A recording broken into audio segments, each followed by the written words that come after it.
Assalamualaikum warahmatullahi wabarakatuh.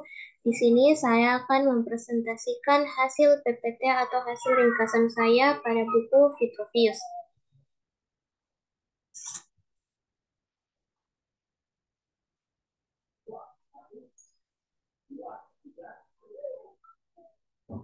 Baiklah, di sini saya akan membahas mengenai buku Vitruvius, The Ten Books on Architecture pada buku ke-9. Sebelum saya mempresentasikan hasil rangkuman saya akan terlebih dahulu memperkenalkan nama saya. Perkenalkan, nama saya Andi Alia Asara Salsabila dengan NIM 2202 1150 1015 dari kelas A. Pada buku ke-9 Vitruvius ini mencakup 8 bab, yang dimana bab pertama ada zodiak dan planet, di mana bintang yang bekerja dan bergerak ke arah berlawanan dengan hukum dan hubungan numerik, serta bagaimana mereka menyelesaikan orbitnya. Di bab kedua ada fase-fase bulan, yang dimana ketika piringan matahari tegak lurus dengan sinar matahari dan semua cahayanya terbatas di atasnya, maka hal itu dapat disebut dengan bulan baru. Di bab ketiga ada perjalanan matahari melalui 12 bulan. Matahari melintasi rasi bintang, memperpanjang atau memperpendek hari dan jam pada musim-musim tertentu. Di bab keempat ada rasi bintang utara, di bab kelima ada rasi bintang selatan, yang dimana bintang yang terus mengelilingi poros selatan, dan karena kemiringan cakrawala, mereka tidak pernah terbit dan juga tenggelam di atas bumi. Selanjutnya di bab 6 ada astrologi dan ramalan cuaca, di bab ke-7 ada analema dan aplikasinya, dan di bab terakhir ada jam matahari dan juga jam air. Di bab pertama, langsung saja masuk di bab pertama, di mana matahari membutuhkan waktu 1 bulan penuh untuk bergerak melintasi ruang 1 bulan, yaitu ketika 1/12 cakrawala. Oleh karena itu, ketika kembali ke tanda dari mana ia memulai untuk menyelesaikan 12 penuh, maka peredaran yang dilakukan ada sebanyak 13 kali dalam 12 bulan. Dan semakin jauh bintang atau planet dari batas terluar langit dan semakin dekat orbitnya dengan bumi, maka semakin cepat mereka menyelesaikan lintasannya. Bulan yang mengelilingi langit dalam waktu 28 ditambah waktu 1 jam. Ketika bulan kembali ke awal, maka sempurnalah 1 bulan lunar. Semakin dekat dengan bagian terluar cakrawala, maka semakin besar pula orbit yang harus dilaluinya.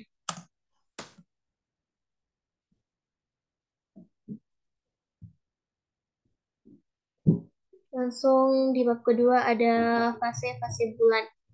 Saat bulan bergerak melintasi arah timur, efek cahaya matahari terhadapnya mengendur dan tepi luar sisi yang bercahaya memancarkan cahayanya ke bumi dalam garis yang sangat tipis. Hal ini disebut hari kedua bulan. Tetapi ketika matahari dan bulan terpisah oleh seluruh cakrawala, benar-benar terbebas dari sinarnya, sehingga hal ini disebut dengan bulan purnama. Adapun menurut Berosus, bulan adalah sebuah bola, setengah bercahaya dan sisanya berwarna biru. Ketika dalam perjalanan orbitnya dan telah melewati bawah piringan matahari, maka dia disebut dengan bulan baru. Selanjutnya, menurut Aristarchus, bulan tidak memiliki cahayanya sendiri, tetapi seolah-olah merupakan cermin yang menerima cahaya dari matahari. Ketika ia berada dalam posisi sejajar dengan matahari, ia disebut dengan bulan baru. Selanjutnya, perjalanan matahari melalui 12 bulan. Pertama, matahari memasuki fase rasi bintang Aries, di mana menentukan titik balik musim semi. Selanjutnya melewati bintang Taurus, yang di mana ia bergerak ke arah utara. Selanjutnya memasuki bintang Gemini, matahari yang semakin tinggi di atas bumi. Sebab itu menambah panjangnya hari.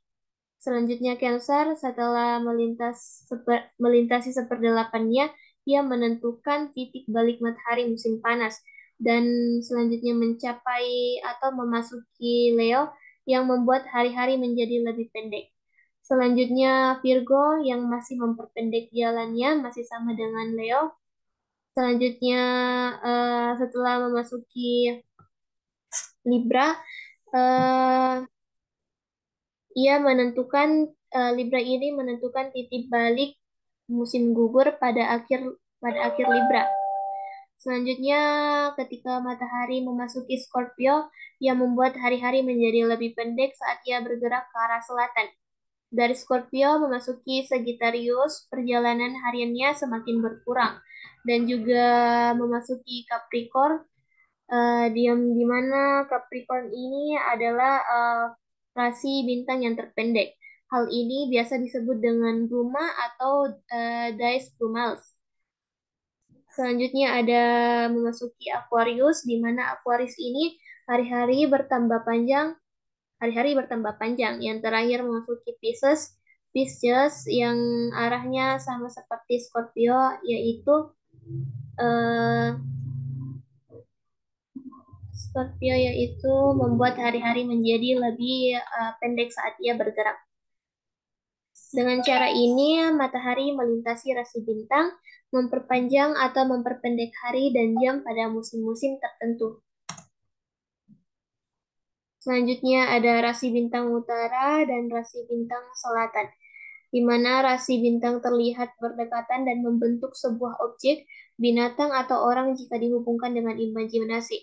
Rasi bintang biasa dimanfaatkan sebagai petunjuk arah, penentu musim, sebagai kalender, membantu pertanian, membantu astronom, navigasi kapal, dan juga membantu para pendaki gunung. Selanjutnya ada astrologi dan ramalan cuaca. Eh, Dalam jejak penemuan Eduxos, Euctemon, Callippus, Method, Philippus, Hipparchus, Aratus, dan yang lainnya menemukan terbit dan terbenamnya rasi bintang serta ramalan cuaca dari astronomi melalui studi tentang kalender. Selanjutnya ada analema dan aplikasinya, yang dimana setelah diagram analemnya digambar, hasil semua bentuk dan desain ini dalam satu hal yang sama, yakni equinox dan titik balik matahari musim dingin dan musim panas selalu dibagi menjadi 12 bagian yang sama. Hal ini analema telah digunakan bersama dengan jam matahari untuk mengkonversi antara waktu matahari tampak dan rata-rata. Diagram analema membawa tanda yang menunjukkan posisi matahari pada berbagai tanggal. Selanjutnya, pada bab terakhir ada jam matahari, di mana jam matahari ini ditemukan oleh Berosus, orang Kasdim, dengan bentuk setengah lingkaran, dilubangi dari blok persegi dan dipotong di bawah agar sesuai dengan ketinggian kutub. Jam matahari memanfaatkan bayangan yang menimpa permukaan datar yang ditandai dengan jam-jam dalam suatu hari. Seiring dengan perubahan pada posisi matahari, maka waktu yang ditunjukkan oleh bayangan juga turut berubah. Selanjutnya ada jam air, yang dimana metode pembuatan jam air ini diselidiki oleh Ctesibius dari Alexandria, yang juga menemukan tekanan alami udara dan prinsip-prinsip pneumatik. Jam ini menggunakan tetesan air melalui pipa ke wadah lainnya. Jika air di suatu wadah sudah habis, maka waktu telah bertambah atau berganti. Jam ini biasanya mengeluarkan suara setiap jamnya. Mungkin itu saja yang dapat saya presentasikan. Lebih dan kurangnya mohon dimaafkan. Wassalamualaikum warahmatullahi wabarakatuh.